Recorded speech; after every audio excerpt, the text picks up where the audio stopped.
Hi, hello, welcome to a new video.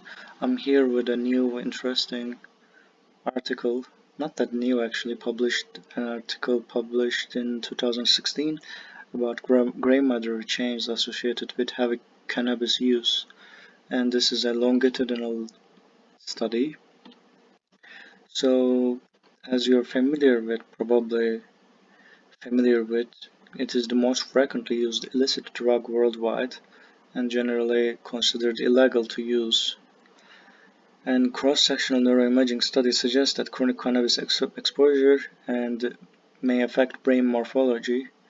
And however, cross-sectional studies, because they're short-term and then their time is unclear, so cannot make a conclusive distinction between cause and consequence, and longitudinal neuroimaging studies are lacking.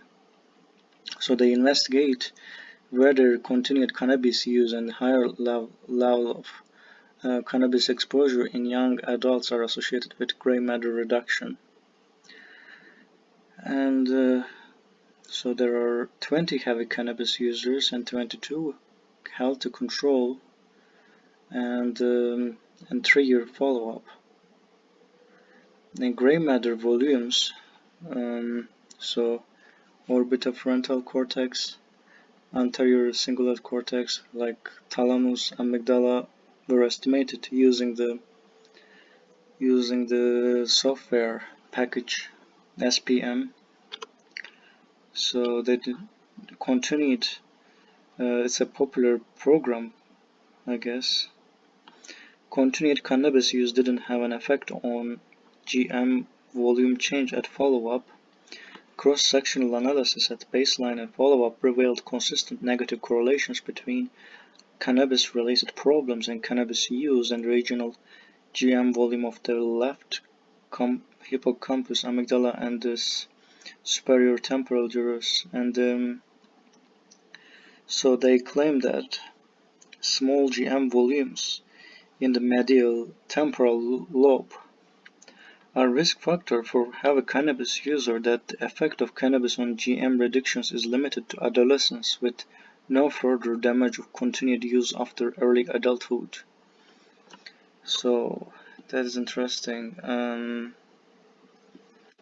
So that they found small GM values, and it is related to cannabis use.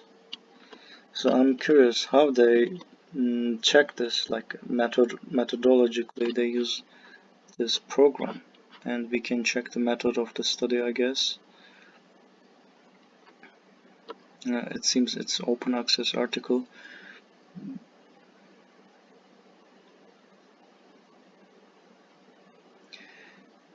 So this is the methods.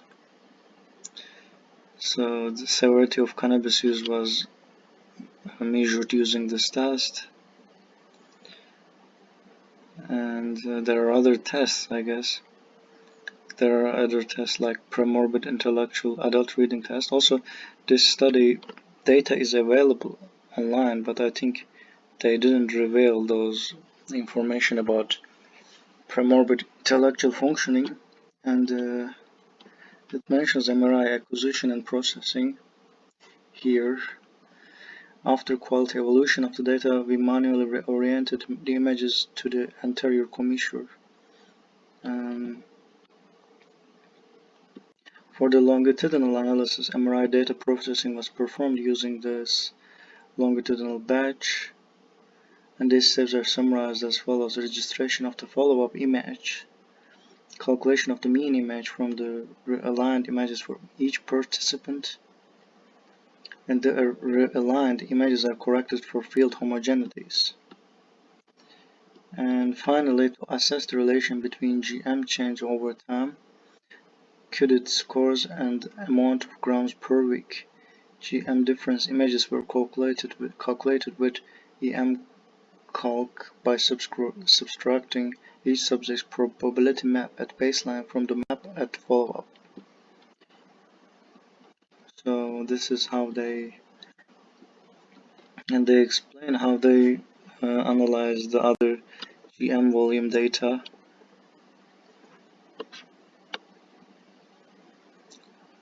and they also calculate region of interest analysis.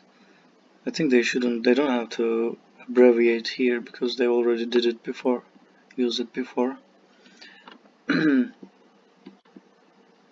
Anyway, this is interesting. So I'm not sure if it is the results are I don't know if the results are consistent with previous literature, but the lack of significant differences in GM volumes. It sounds like Grandmaster. Volumes change between young adult heavy cannabis users and health controls suggest that heavy cannabis use doesn't reduce regional GM volumes in this period. Anyway, it's interesting, and thanks for watching this video, and you can subscribe if you like such videos about psychology articles, and wish you have a good time. Bye bye.